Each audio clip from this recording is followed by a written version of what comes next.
Reporter au long cours, Paul s'est toujours trouvé là où les événements se produisaient. Et il en a attrapé la fièvre.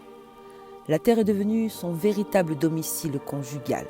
Sa femme Agnès est actrice, une héroïne de film à succès, à laquelle on l'a identifiée, lui a valu une popularité internationale. Les années ont succédé aux années. À l'heure des bilans, leurs réussites se sont changées en faillite. Dans un monde qui l'entraîne en basculant, il a l'impression d'être l'un des derniers survivants d'une espèce en voie de disparition. Quant à elle, sa gloire s'est estompée. Elle n'en a conservé que l'obligation de sourire, pour donner le change. La quarantaine venue, elle comprend qu'elle ne va pas tarder à rejoindre le troupeau anonyme des femmes qui s'aperçoivent que le temps a passé. Il y a plus grave, trop souvent éloignés par leur profession, ils n'étaient finalement que deux célibataires mariés. Ils n'auront même pas les mêmes souvenirs. Quelle union résisterait à un pareil constat ? Depuis 15 mois, ils sont séparés. Un hasard cependant les remet en présence.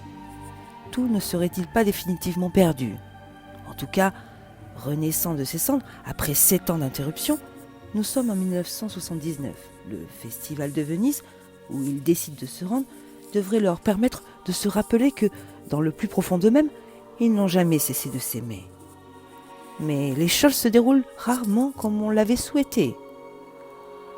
Au-delà du vitriol de la pensée et du style, les milieux de la littérature, du cinéma, voire de la politique, sont fort malmenés ici.